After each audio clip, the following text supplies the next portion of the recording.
friends, this is Grace and welcome to the third video of my mini series using paper scraps and also scrap lifting myself. This one was published in Better Homes and Gardens Scrapbook, etc., and it is a double page layout.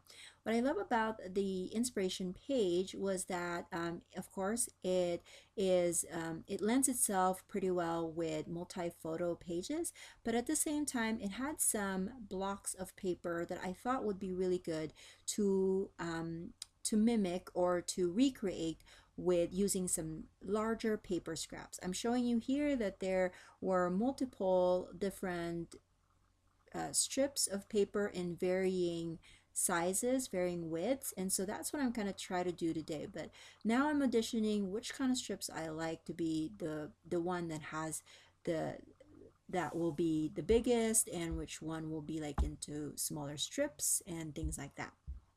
And I was also auditioning the cardstock background.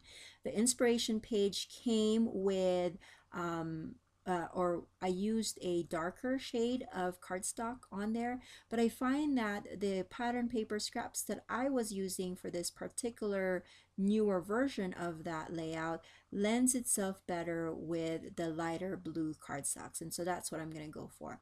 Now, one of the papers was double-sided, and when I flipped it, it had this yellow cardstock backing on the other side, and I thought that would be good to matte my photos. I kind of tend to like matte.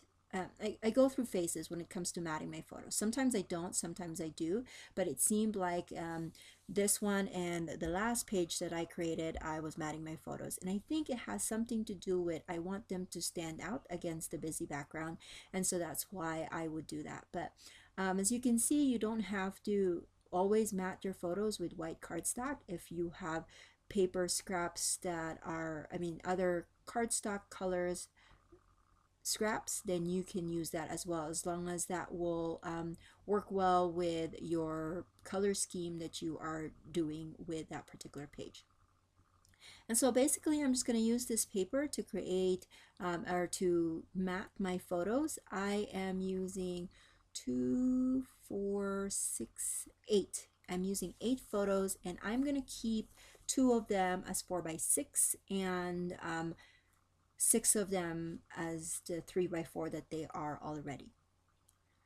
So, oh, actually, I think I trimmed one of the photos instead of it being true 4x6. Oh no, yes, I am using 2 4x6 photos. And what I'm going to do, because I've run out of yellow cardstock to matte it, I'm going to do something fairly different with the way I'm going to matte it. But you're going to see that a little bit later as soon as I trim off all of these photos. So I just want to say thank you for all those that have commented so far with this mini series. I appreciate your comments all the time. I don't normally get to reply to them as soon as I want, but then when I do read them, it just makes my day. So I appreciate you taking the time out of your day to spend it with me in this channel. And if you have any questions or you have any ideas of future mini series that would work well with the way I scrapbook, the things that I scrapbook, or my style, please leave it in the comment section below, and I will see if I can try that out.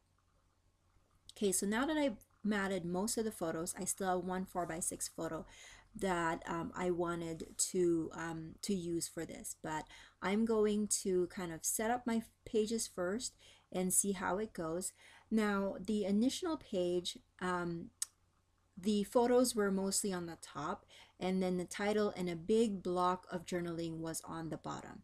And so that's initially what I was going to do. However, when I started cutting my papers, I noticed that because they are scraps, they're not full on papers, that I couldn't really recreate the page exactly the way it is. So I'm going to kind of change it up just to fit it better with my needs, my scrapbooking needs at this particular time.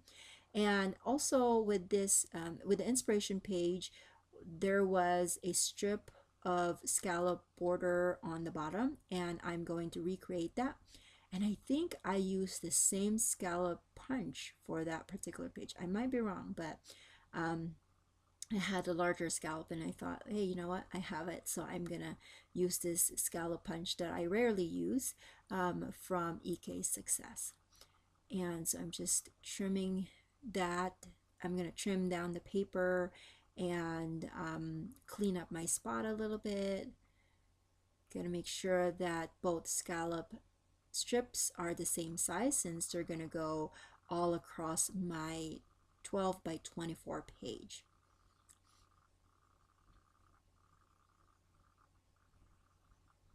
And let me